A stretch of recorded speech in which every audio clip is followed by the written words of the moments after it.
Dans cette vidéo, je vais te proposer 4 façons pour pouvoir améliorer ton parler entre 9h et 17h. Avant de commencer, j'aimerais te rappeler que entre 9h et 17h, lorsque tu n'as pas assez de temps, et le meilleur moyen pour toi de pouvoir parler et comprendre l'anglais, c'est de manière passive. C'est en ça qu'est basée les méthodes dont je vais te parler dans cette vidéo. La première des choses, c'est lire. Ça peut être un livre, un post ou peu importe des histoires sur Wattpad, ça dépend de toi. Ça doit être quelque chose qui t'intéresse. Si tu n'es pas émotionnellement investi dans ce que tu fais, si c'est comme un travail forcé et que don't enjoy it, like more difficult for me. Donc fais en sorte de lire quelque chose qui va t'intéresser. Et la manière dont tu le feras, c'est et tu vas utiliser ta bouche. Je me rappelle lorsque je lisais un livre, comment j'ai pu lire ce livre-là, bah, je faisais en sorte de me retirer, d'aller dans un cours où je ne pouvais pas déranger des gens. Et le fait de parler est comme te caler comme ça, avec des mots que tu ne comprends pas, des nouveaux mots pour toi. Tu vas faire des recherches et tu vas t'attarder sur le fait de prononcer la chose. C'est comme ça que tu vas améliorer ton parler. Parce que plus tu habitues ta bouche, en fait, au mouvement de l'anglais, ce sera bien plus facile pour toi lorsque tu seras en face d'une personne, de pouvoir dire des mots en anglais. Parce qu'il y a deux choses, tu sais. Là, je parle français avec les mouvements de la bouche du français. Mais il faut savoir une chose, c'est que les anglais vont pas parler avec les mouvements de la bouche ne seront pas pareils. Et tu verras que les anglais, ils vont plus parler comme tu vois, la bouche est plus.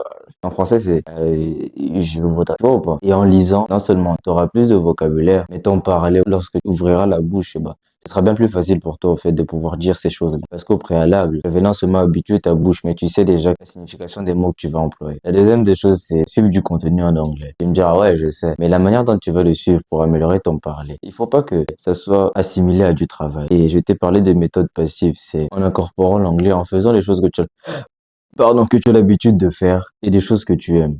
Ça se base sur ces deux choses-là, la méthode passive.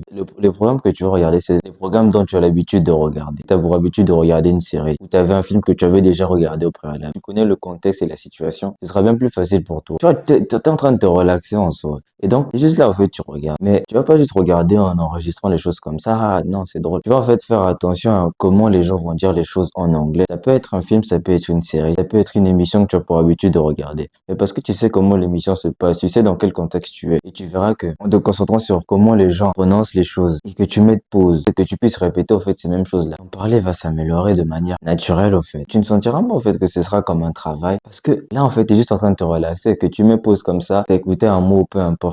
Après, tu me poses, oh, ce qu'il vient de dire. Je me rappelle la dernière fois, j'étais en train de suivre un podcast. Il y avait un mot qu'il a dit, c'était flabbergasting. En gros, ça veut dire sidérant. Tu vois, même aujourd'hui, en fait, j'arrive pas vraiment à bien le prononcer parce que j'ai pas pris le temps de le répéter. J'ai mis pause, j'ai mis les sous-titres et j'ai vu, ok, flabbergasting, ça veut dire. Je suis allé même sur Google et aujourd'hui, Google a la possibilité, en fait, d'écouter la prononciation. Mais le fait que je n'ai pas pu répéter, ça fait qu'aujourd'hui, lorsque je vais utiliser ce mot-là, je ne saurais pas comment exactement le dire. Si j'avais mis pause et que je répétais, en fait, en regardant, ben, j'aurais été plus en mesure de pouvoir le dire aux gens. Améliorer ton parler, c'est répète la chose. Faire en sorte de faire attention à la prononciation et de répéter, en fait, en temps réel lorsque tu regardes. Mais dans ta tête, ce sera pas comme un travail parce que tu es en train de te relaxer. C'est quelque chose qui s'adapte à ton quotidien au final. C'est comme ça que, entre 9h et 17h, tu pourras, en fait, améliorer ton parler de manière naturelle. Ça s'adapte, en fait, à tes habitudes et à ce que tu fais en général dans la journée. L'une des choses dont j'aimerais te parler, c'est se parler à soi-même. Tu sais, j'avais pour habitude de me parler en fait en face du miroir comme ça. Et souvent ce que je me disais c'est en fait des choses bêtes comme ça, tu vois, je vivais ma vie et tout ce qui me venait à l'esprit en fait, bah, je le disais en fait parce que j'avais plus entraîné ma personne à être dans un environnement en anglais. Les mots qui me venaient à l'esprit, c'était plus en anglais.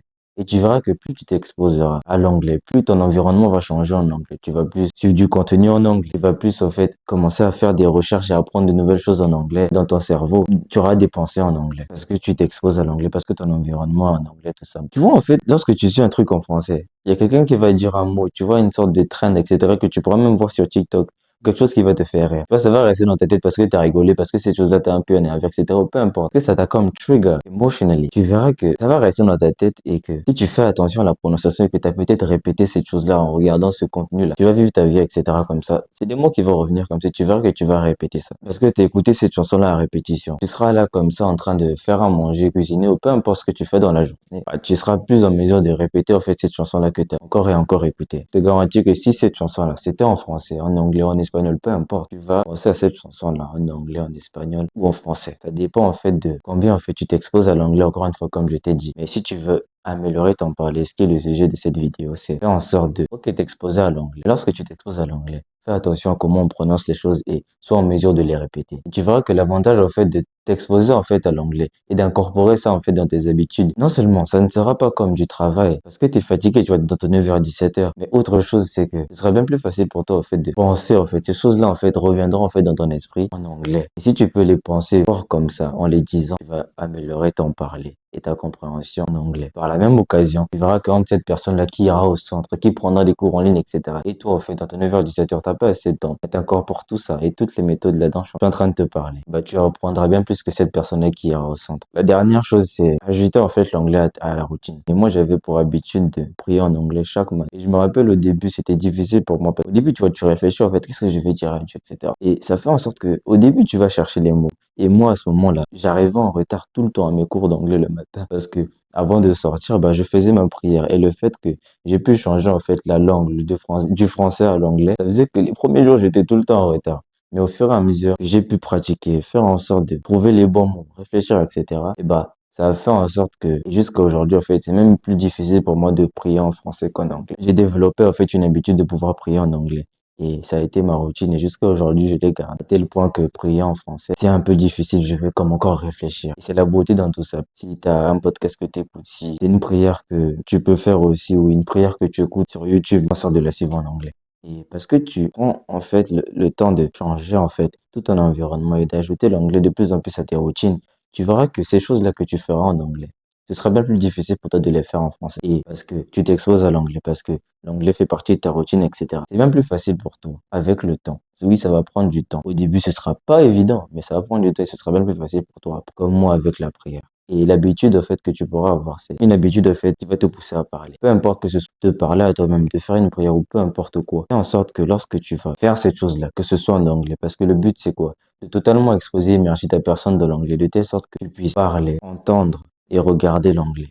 Mais vu que là, le sujet de cette vidéo, c'est d'emmener à parler anglais, de faire en sorte d'avoir une routine qui va te pousser à parler chaque jour. Moi, ce que je fais souvent, c'est quand il y a une musique qui me plaît, je fais en sorte, je regarde les paroles et j'essaie de répéter et de chanter en fait la même musique. Ça peut être ça, ça peut être une paire ou peu importe. Mais fais en sorte d'avoir une routine qui va te pousser à parler, sortir des mots en fait avec ta bouche en anglais. Et c'est de cette manière-là que t'en parler va s'améliorer. T'as pas tout le temps du monde, toute l'énergie, bah parce que c'est adapté à ta situation, à ta routine, ça s'incorpore totalement. À ce que tu fais d'habitude, bah ce sera bien plus facile pour toi. Parce que ce n'est pas du travail, mais plus en fait des habitudes et des choses que tu vas apprendre à faire au fur et à mesure. Et c'est en ça que tu vas améliorer ton anglais, ton parler et ta compréhension par la même occasion. Si mon contenu t'a intéressé, tu peux t'abonner. Mais si tu veux aller plus loin dans ton apprentissage en anglais, dans ton 9h-17h et que t'as pas assez de temps, j'ai un programme totalement destiné pour les gens qui n'ont pas assez de temps. Et le lien est juste en description. À la prochaine. Mouah.